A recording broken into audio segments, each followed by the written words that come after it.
Living large, living loud, stacking paper high, chasing dreams all the way to the sky. From rags to riches in the blink of an eye, friendships in the vault where the old bonds die. Parties on rooftops, crystals in the dark, lost in the glitz till we miss the mark. Gold turned to chains, heavy on the heart, the price of a wish tearing us apart.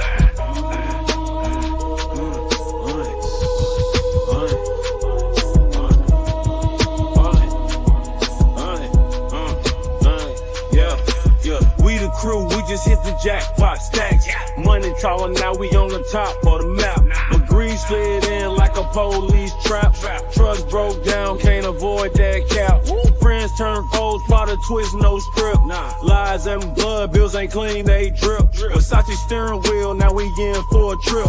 We used to be friends, but our bond just ripped. Gone. We hit, we hit, we hit, we hit, we hit, we hit, we hit, we hit, we hit, we hit, we hit.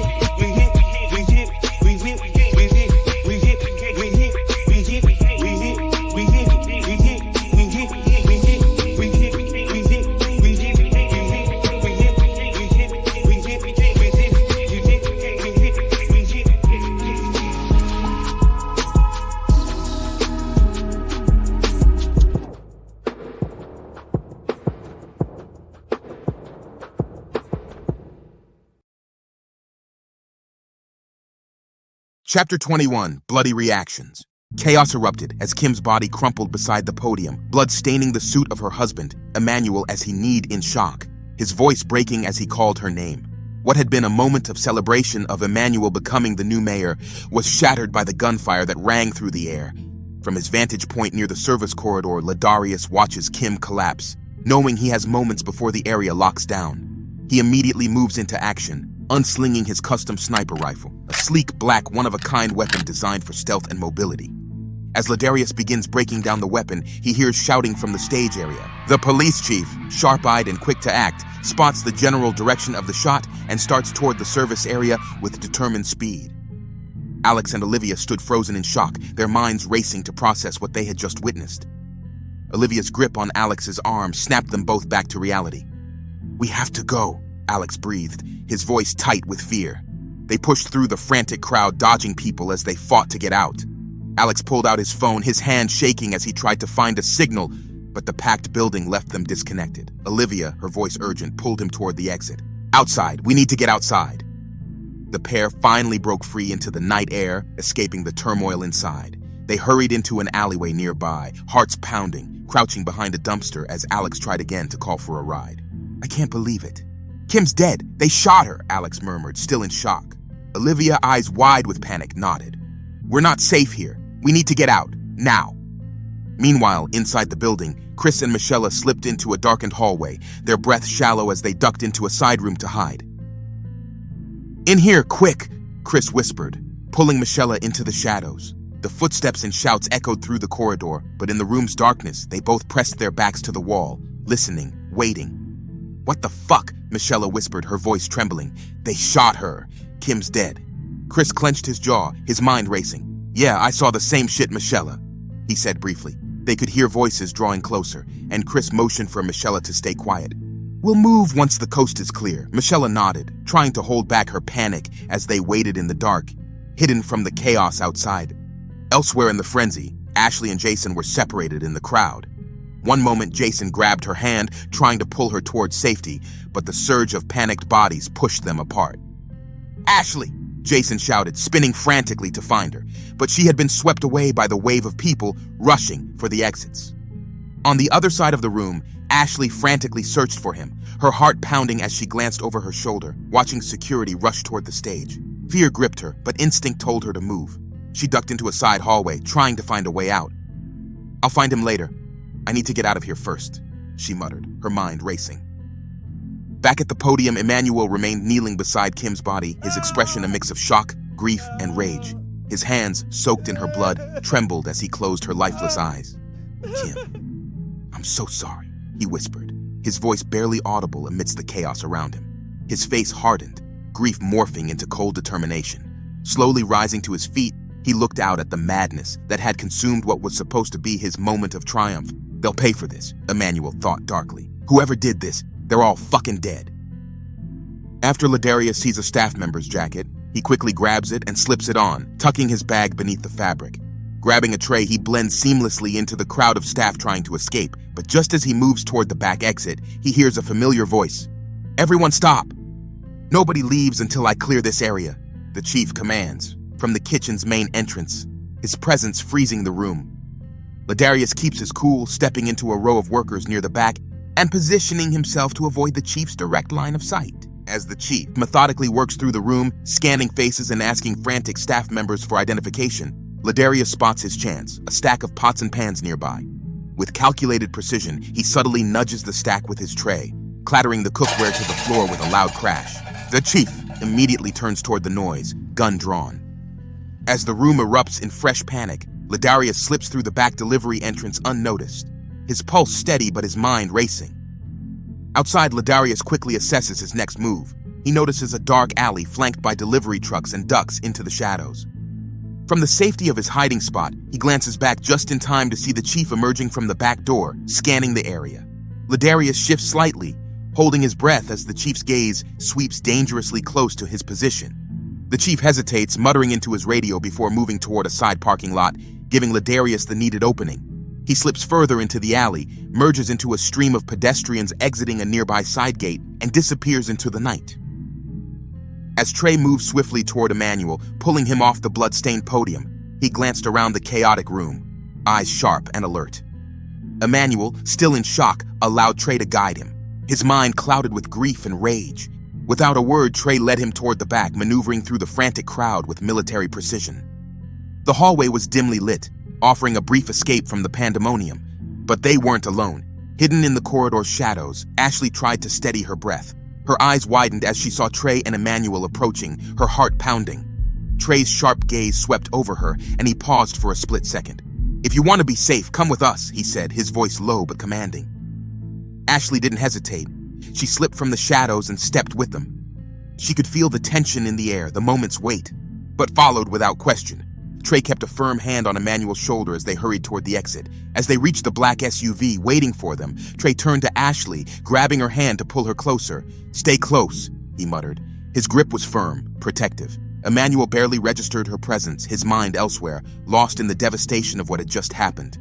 At that exact moment, Jason stumbled through the flood of panicked people, finally breaking free from the crowd.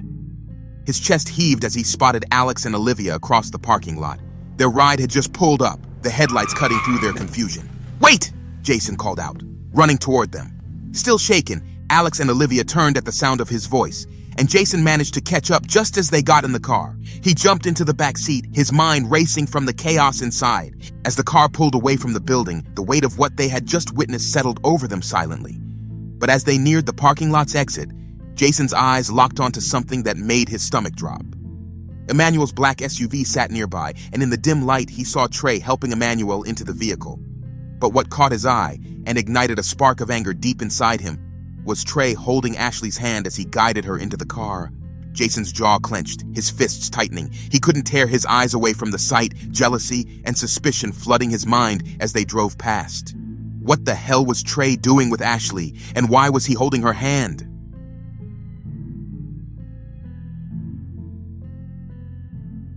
Mario and Anterial stood frozen, trying to process the horrific scene that had just unfolded before their eyes. Kim was dead, her body crumpled at the podium where, moments before, they had been celebrating Emmanuel's victory. The chaos around them felt distant, like they watched it through a fog. Mario's mind raced, but his body stayed still. Anterial's hand shook as she fumbled with her phone, trying to call their friends. "Nobody's picking up," Anterial muttered, frustration and fear creeping into her voice. She dialed another number, but there was still no answer. Her chest tightened, and she blinked back tears. "Why isn't anyone answering?" Mario sat beside her, staring at his phone, trying call after call. "Not even my damn brother's answering," he said, shaking his head in disbelief. His voice was low, filled with an edge of bitterness that matched his helplessness. He tried Jason again. Nothing. The silence on the other end of the line felt heavier with every failed attempt. Tara. "Now, Kim?" Anterial sobbed, her voice raw with emotion. "What the fuck is the world coming to?" She buried her face in her hands, tears streaming down her cheeks. The weight of it all crashed down on her. The friends they had already lost, and now Kim. The pain was unbearable. Mario tried to keep calling, but each missed connection only deepened the pit of anxiety forming in his stomach. He finally set his phone down, his hands clenched into fists. He looked over at Ontario, her face still streaked with tears, and he knew there was nothing he could say to ease the pain. After an eternity, Ontario's phone buzzed in her hand, a small ray of hope. She quickly glanced at the screen. It was Kesey. With trembling hands, she answered. Kesey! Ontario's voice cracked. Are y'all okay? Kesey's tone is light, unaware of the devastation waiting on the other end of the line, but she is hoping this phone call has something to do with finding Ladarius. Yeah girl, we're fine. What's going on? You sound upset. Ontario took a shaky breath, trying to hold back the panic. Aren't y'all at Emmanuel's campaign party? Nope, Kesey replied, confusion creeping into her voice. We haven't made it there yet. What's wrong? Ontario's breath hitched as she struggled to get the words out. Turn around, Kesey, don't come. Kim's been shot. I think she's dead. The line went silent momentarily as if Kesey couldn't comprehend what she had just heard. When she finally spoke, her voice was filled with shock. What? What do you mean she's dead? Ontario could barely keep her voice steady. I don't know all the details, but it's bad. Just stay away, okay? It's not safe. Kesey hangs up the phone, wondering if Ladarius has anything to do with this.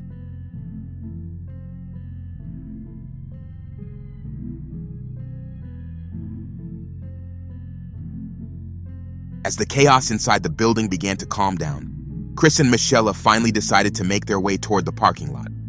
The crowd now thinned out, moved in somber silence. The Secret Service and local police officers were still swarming the area, but no one had managed to find the shooter. The air was thick with tension, and the flashing lights of news cameras outside only added to the surreal atmosphere. We need to get out of here, Chris muttered, scanning the area cautiously. He grabbed Michelle's hand and started leading her toward the exit. I'll pull the car around. Wait here for me. Michelle nodded, though her eyes darted toward the news crews outside. Her mind was already spinning with possibilities. As Chris hurried off toward the parking lot, a reporter spotted Michelle standing alone and wasted no time approaching her. The camera was already rolling when the microphone was shoved in her direction. Ma'am, could we have a moment of your time? We're live covering the shocking events that just unfolded inside. Do you know anything about what happened? The reporter asked, his voice urgent but professional. Michelle's face transformed, her expression mournful as tears welled in her eyes. She clasped her hands before her, letting the emotion build, ready to give a performance of a lifetime.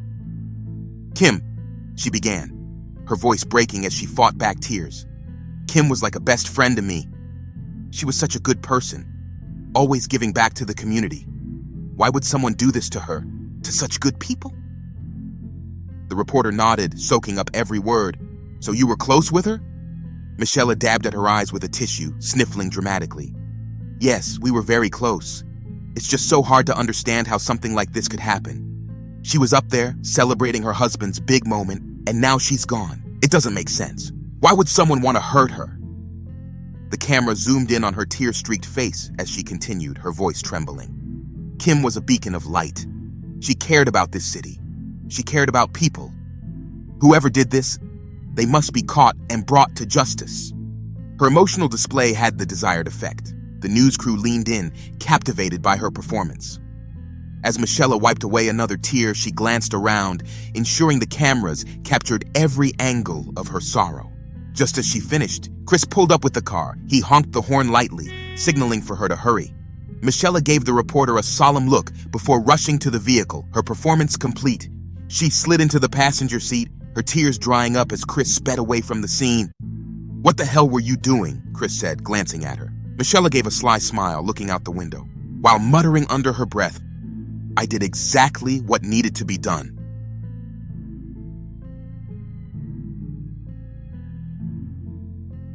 The black SUV cruised through the quiet streets, the tension inside thick and suffocating. Emmanuel sat in the back seat, his jaw tight, his eyes locked on the passing lights outside. Trey gripped the steering wheel, his expression cool and unreadable as always. Ashley sat beside Emmanuel, her nerves on edge as she stole glances at both men. The weight of Kim's death and the chaos that followed loomed over them like a dark shadow. After several minutes of silence, Emmanuel leaned forward, his voice cold and cutting through the stillness.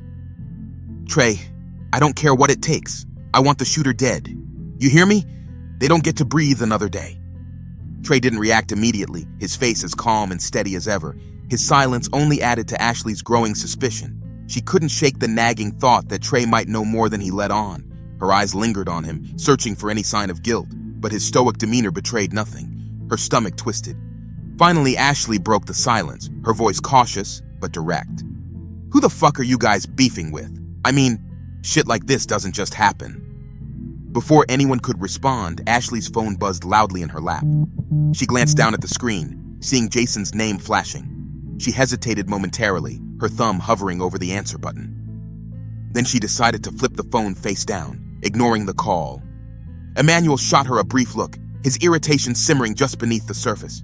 "We ain't beefing with anybody, Ash," he said sharply. "So just relax, all right? We're taking you home." Ashley raised an eyebrow, clearly unconvinced. "Right," she said under her breath, crossing her arms as she looked back at Trey. The quiet tension between them felt like a coiled spring, ready to snap. As if sensing the need to redirect, Emmanuel leaned back in his seat and added, "Actually, we've never been to you and Jason's place. What's the address?" The SUV rolled on through the dimly lit streets. Ashley sat back, gripping her phone tightly, her mind racing.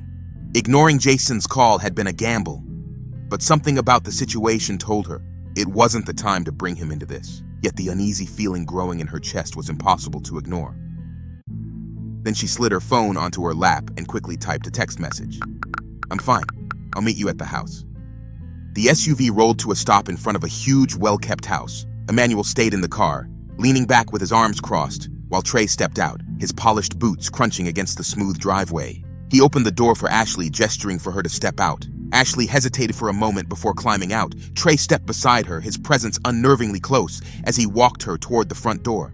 He glanced at the house with a faint smirk, his voice smooth and teasing.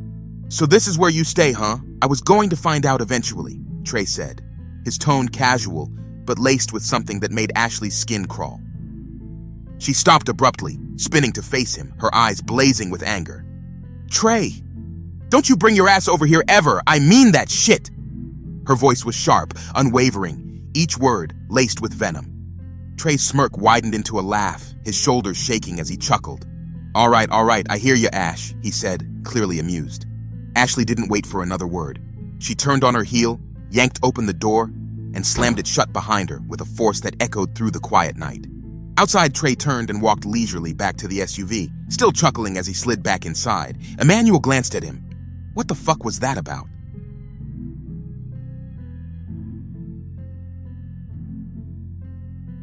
The car rolled to a stop in front of Jason's house, the speakerphone conversation filling the car. "I just saw Michelle crying on the damn TV," Mario said. "So, I guess she's okay. She put on a whole performance for the cameras." Alex glanced at Olivia, then back at the phone. "Did you see Chris?" he asked. Mario's voice sharpened instantly. "Fuck Chris!" he snapped. "I don't give a shit." Olivia leaned forward, her brow furrowed with concern. "What about Ladarius or Kesey? Anybody heard from them?" Antariel's voice chimed in from the other end of the line, her tone strained but steady. "I talked to Kesey earlier. They hadn't even made it to the party yet. I told them to go home. Thank God they weren't there." Jason, sitting in the back seat, sighed heavily as he listened, his tension palpable. "Everybody's scattered and nobody knows what the hell is going on. This whole thing is a mess," he muttered as he reached for the door handle. As Jason stepped out, Alex leaned over, his tone serious. "Don't do nothing stupid, Jason." Mario added his own warning. "Yeah, dude, just go in and go to sleep. Y'all had enough shit for today." Jason paused on the curb, gripping his phone tightly. "I'll try not to." He started walking up the driveway, still on the line with Mario. "But I'm telling you, this shit doesn't sit right with me. I'm going to get to the bottom of it." Alex let out a long breath inside the car, running a hand through his hair. "Man, this is getting out of control. We've got 2 bodies back to fucking back." Olivia nodded, her expression grim. "First Tara, now Kim. It's insane. And here we are, caught in the middle of it again."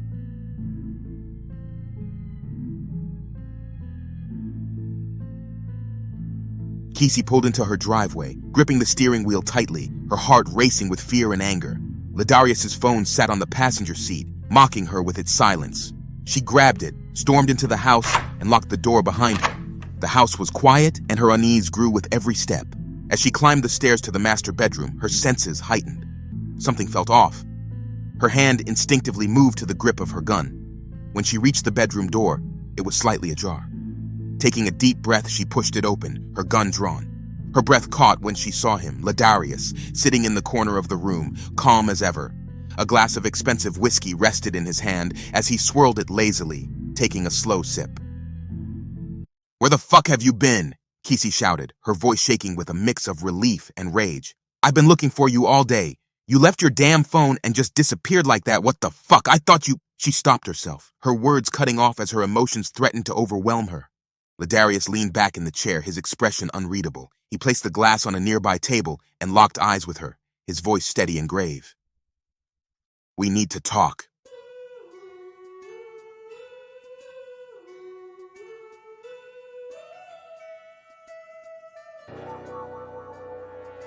Well, what an explosive chapter that was. You've just listened to another twist in the dark tale of We Hit. If your heart's racing and you're craving more, you know what to do. Smash that like button and hit subscribe. Things are about to get even bloodier, more deceitful, and thrilling. So stay with us and brace yourselves for the next chapter.